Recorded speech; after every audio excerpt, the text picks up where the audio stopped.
ya tomamos ya hace muchos años la expresión de estas 5C, el relato ganador, de un querido amigo, un profesor de Mar del Plata, Guillermo Nicora, que lo explica muy gráficamente y creemos que es muy claro trabajarlo de esta manera.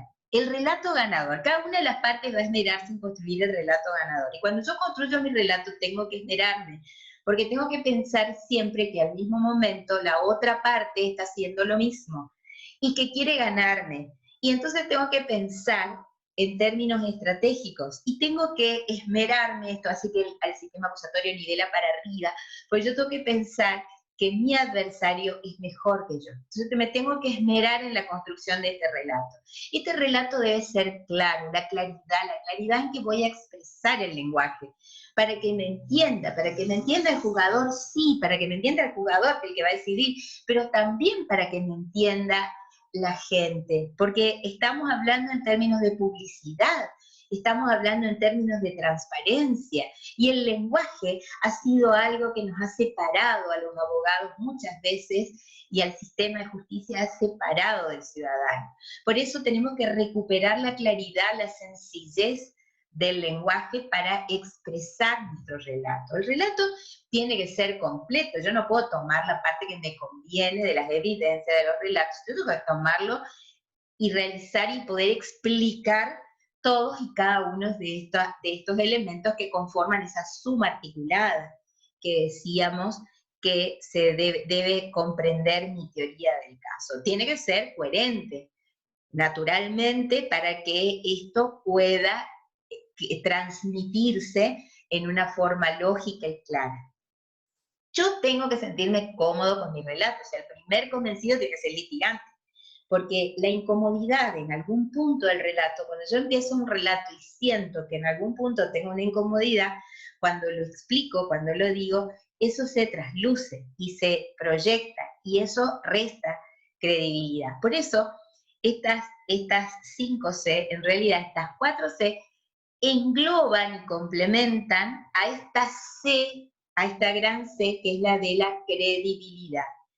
El relato debe ser creíble. Por eso decíamos, ¿cuál es el relato ganador? El que mejor explique todo lo que se puede ver y probar en el marco de un juicio oral.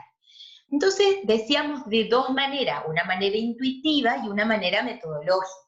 Y naturalmente, para trabajar en un modelo acusatorio, yo tengo que tener un método, porque si no me voy a perder, y ese método me tiene que acompañar desde el inicio. Yo tengo inicialmente que tener claro y que identificar cuáles son los hechos del caso. Luego voy a tener que identificar las evidencias, porque las evidencias me van a permitir sostener o dar credibilidad a cada uno de los tramos que integran, fácticos que integran mi relato.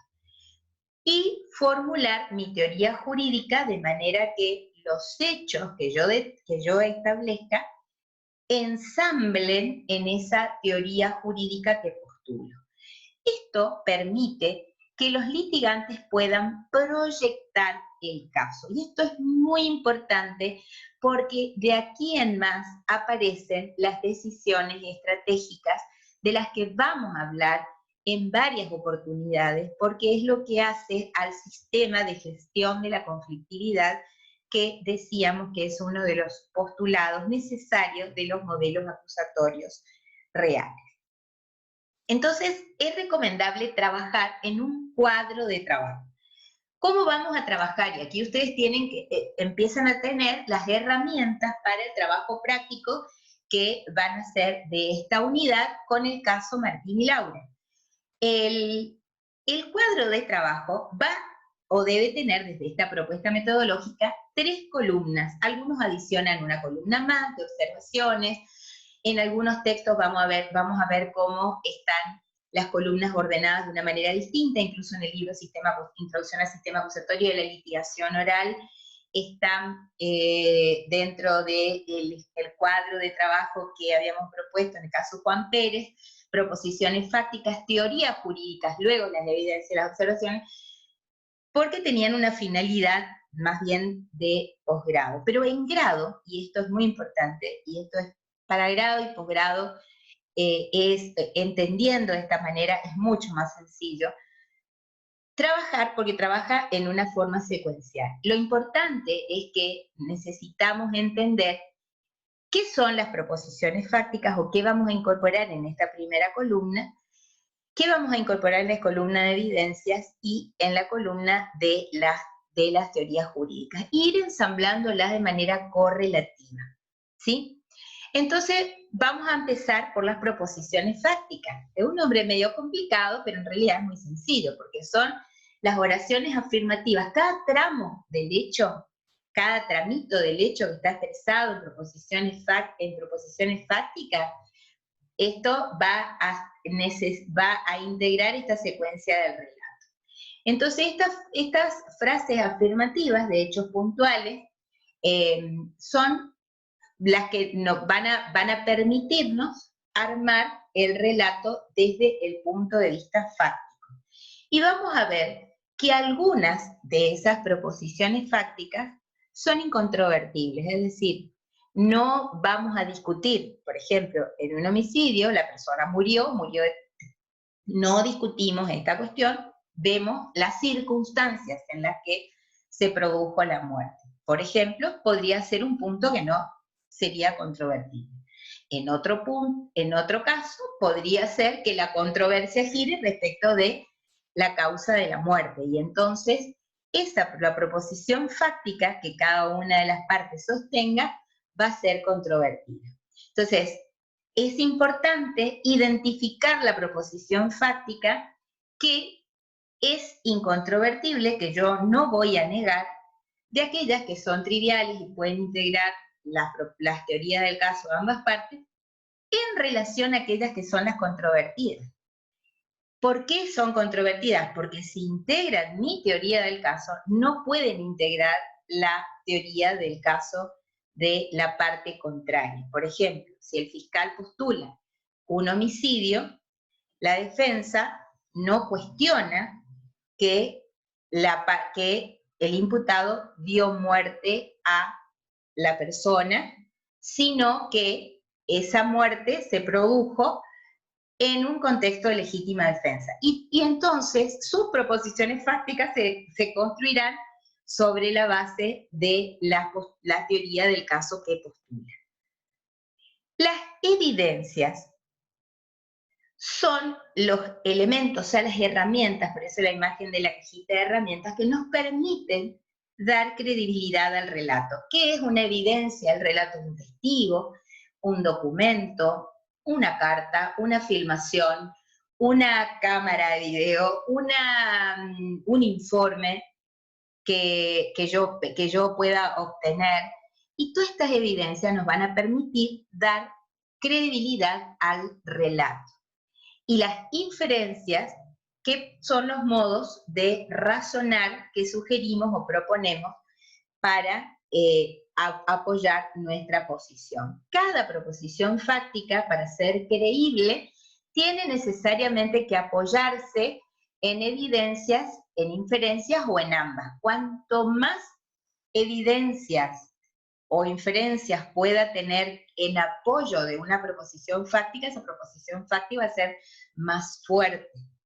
Si yo no tengo evidencias ni inferencias para apoyar una proposición fáctica, entonces no puedo directamente sostenerla, porque va a restar credibilidad al relato.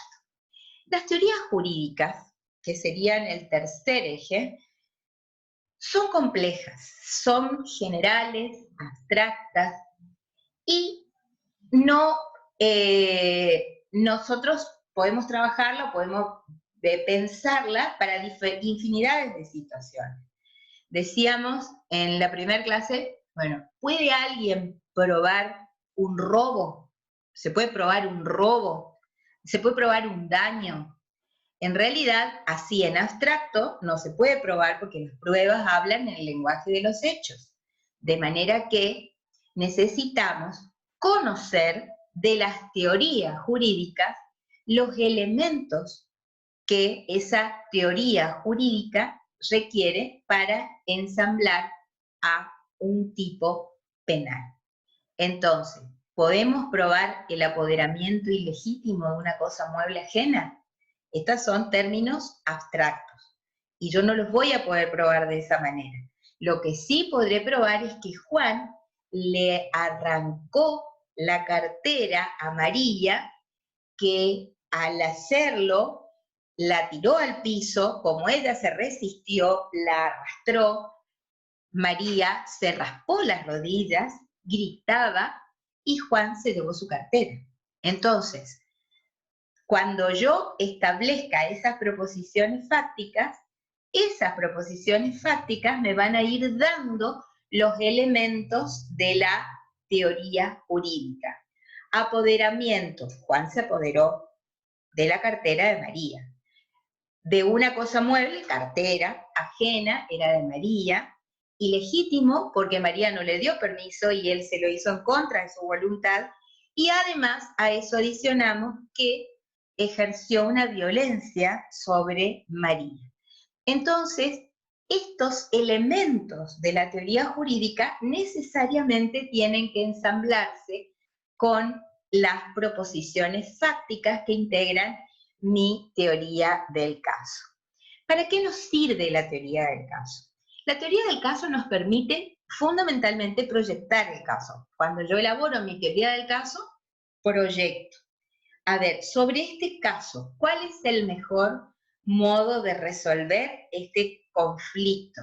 Y entonces yo puedo tomar inicialmente, siendo fiscal o proponerlo siendo defensor, una primer gran decisión según las características del caso, naturalmente. Pero, por ejemplo, pensando en un hecho, un delito más leve, una cuestión patrimonial, como el caso de las amigas que pusieron el negocio, decidir litigar el caso o buscar otro tipo de estrategias, que son las que llamábamos estrategias compositivas, para buscar algunas salidas alternativas, como podría ser la suspensión del juicio, la conciliación, la reparación del daño, o decidir litigar el caso.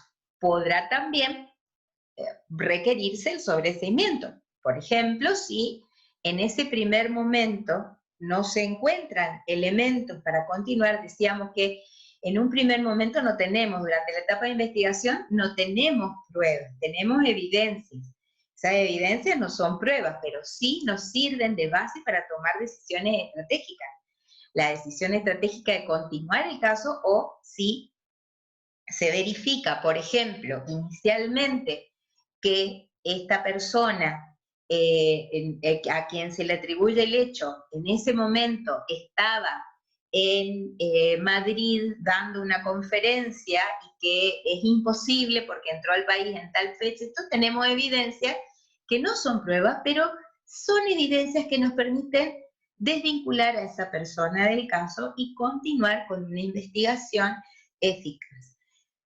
Cuando decido litigar el caso, la teoría del caso sirve y es clave para determinar, en el caso del fiscal, qué elementos o sobre qué elementos va a fundar su acusación para controlar la acusación, va a permitir a ambas partes controlar la acusación y también para que ambas partes puedan decidir qué pruebas van a ofrecer para producir en el juicio oral.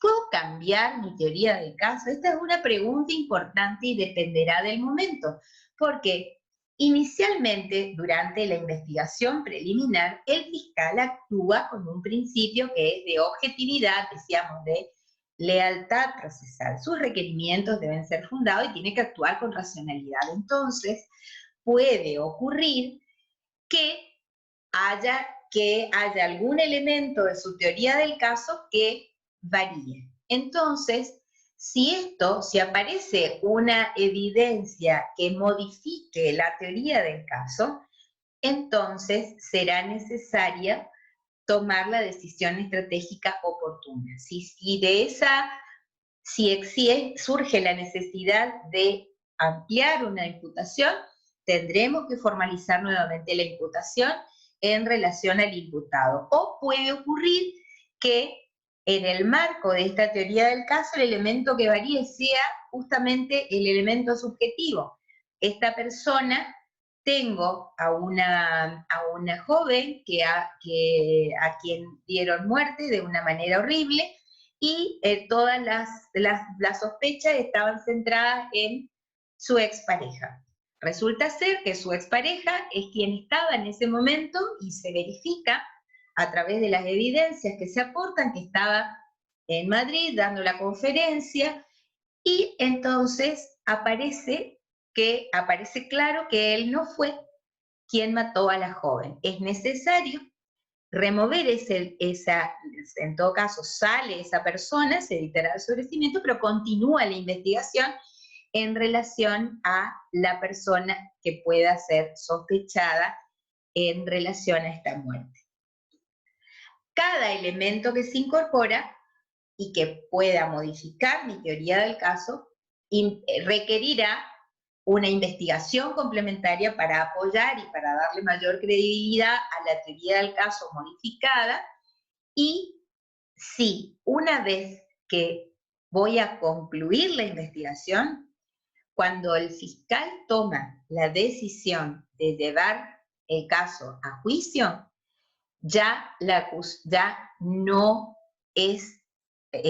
no se podría cambiar la teoría del caso. Hay autores que dicen, y bueno, excepcionalmente, pero en realidad, si se tiene clara la premisa de que la decisión de llevar a juicio a una persona que en el Estado presume inocente es una decisión trascendente, entonces es necesario entenderlo desde ese lugar. El fiscal, cuando formula su acusación, tiene que estar absolutamente convencido de su teoría del caso. Y a partir de allí, la defensa va a construir una teoría del caso de la que también deberá estar convencido. Entonces, esas son las dos versiones, los dos relatos en pugna que se van a dar en el marco en el marco del juicio oral. Cada una de las partes va a estar apegada a su teoría del caso. Su teoría del caso es su hoja de ruta, su carta de navegación. Es lo que les va a permitir sentirse seguros en el juicio. Por eso, sí es importante tener este esquemita de teoría del caso. En las audiencias previas al juicio o en una audiencia de impugnación, es extremadamente necesario tener un esquema de teoría del caso completa para el día del juicio oral, porque todo lo que yo vaya a hacer en el juicio tiene que estar al servicio de mi teoría del caso. Durante todo el juicio yo voy a tener que escanear mi teoría del caso, porque no voy a pensar que todo va a salir absolutamente perfectito. Puede ocurrir que algún testigo no me haya dicho exactamente todo, yo voy a tener que ir escaneando para ver cómo voy repuntando cada uno de los aspectos que se fueron dando y que por allí podrían no darse de la manera que yo esperaba en el marco del juicio oral. Pero fundamentalmente el litigante nunca va a hacer nada inconsistente con su teoría del caso durante el juicio, porque naturalmente esto va a llevar a perder credibilidad y naturalmente a perder el caso. Sobre estas bases brevemente expuestas, que van a complementar con la lectura que les pasamos, que les propusimos, vamos a conversar en la clase por Zoom que vamos a realizar próximamente. En esa clase vamos a darles las bases del trabajo práctico. Ahora ustedes reciben en el aula virtual este video junto con el material de lectura de apoyo y también con un trabajo práctico. Por favor, léanlo, así podemos darles las bases del trabajo práctico el día de nuestro próximo encuentro. Cuídense mucho y nos vemos prontito.